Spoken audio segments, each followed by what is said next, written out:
रक्षा मंत्री राजनाथ सिंह ने संज्ञान लिया है। बड़ी जानकारी इस वक्त आपको बता रहे हैं इस पूरे मामले में।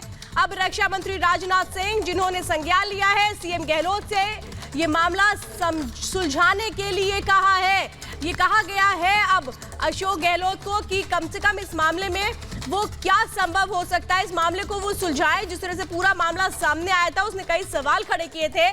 वो शहीद जो देश के लिए सोचते हैं, वो पूरा परिवार शहीदों का जो देश के लिए समर्पित रहा है, और उनकी पत्नी के साथ जब इस तरीके से बदसलूकी का मामला सामने आया तो पूरे देश में गुस्सा था।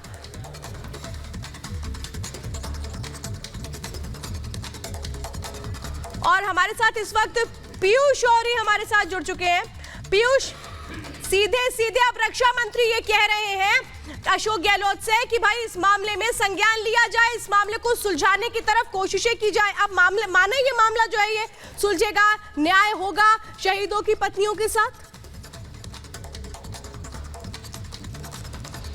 श्वेता, बहुत दुख की बात है कि जिसका संज्ञान अशोक गहलोत ने नहीं लिया, उसका संज्ञान दुर्भाग्यवश हमारे रक्षा मंत्री को लेना पड़ा। क्योंकि इनकी जो व्यथा है, ये जो हमारी विधवाएं हैं, हमारी जो वीरांगनाएं हैं, इनकी जो व्यथा है, इनकी संज्ञान बदकिस्मती से राजस्थान के मुख्यमंत्री अशोक गहलोत जी ने नहीं ली, और जिसके वजह से इनको कल उप मुख्यमंत्री सचिन पायलट जी के पास आना पड़ा, अपनी व्यथाएं सुनानी पड़ी।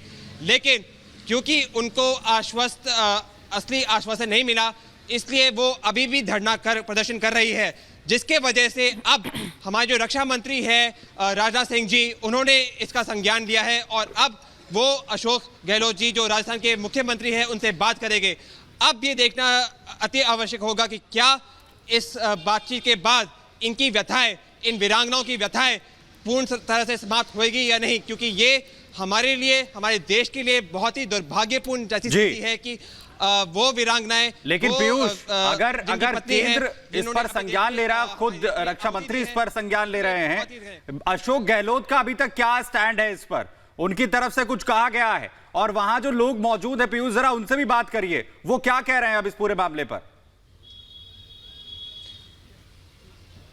सबसे पहले तो मैं आपको बता दूं कि यहाँ पे अशोक गहलोत जी का अभी भी कोई टिप्पणी नहीं आई है, और ये इसके बावजूद कि इन्होंने ये जो वीरांगनाएं हैं, इन्होंने बहुत ही गंभीर आरोप लगाए हैं कि इनके साथ गहलोत सरकार की पुलिस ने बहुत ही दुर्व्यवहार किया है।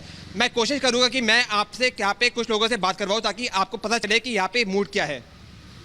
मधुबाला जी, रक्षा मंत्री जी ने संज्ञान लिया आपकी व्यथा में, आप इसमें कुछ कहना चाहोगी? रक्षा मंत्री जी ने बहुत अच्छा किया, हमारे भाई लिया तो उन्होंने भी अच्छा काम करने के लिए लिया, पर हम जब भी मानेंगे, क्योंकि मुख्यमंत्री जी हमारे को लिख के देंगे। आश्वासन तो बहुत 4 साल हो गए हमारे को देते, पर मुख्यमंत्री जी साहब हमारे को लिख के देंगे, बेटी तुम्हारा काम हो जाएगा, जब भी मानेंगे हम। मंजू जी, आप रोहिताश लांबा जी की है, आप क्या कहना चाहेगी? राजनाथ सिंह जी ने आपके व्यथा पे संज्ञान दिए है हमारे को, तो अब यहाँ आके ऐसे बोलने से कुछ नहीं होएगा, हम तो पूरी लिखत लेंगे ना, तभी मानेंगे, ऐसे नहीं मानेंगे, लिखत नहीं देंगे। ऐसे तो बोल के तो चल जाएगा, फिर भागते फिर भागेंगे। हम तो 4 साल हो गए और 9 दिन हो गए यहाँ पर धरना पे। आप भी बोलना चाहेगी?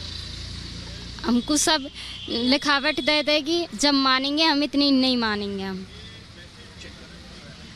तो आप देख सकते हैं कि यहाँ पर जो हमारी वीरांगनाएं हैं, उन्होंने ये साफ कह दिया है कि आश्वासन तो पीयूष, रक्षा मंत्री राजनाथ सिंह ने जो कहा है उससे तो ये आश्वस्त हैं, लेकिन ये मुख्यमंत्री से लिखित में आश्वासन चाहते हैं, और इसी को लेकर ये लगातार सरकार से सवाल पूछ रहे हैं। धन्यवाद आपका पीयूष इस तमाम जानकारी के लिए। अब एक बड़ी खबर दिल्ली से आपको बता देते हैं। दरअसल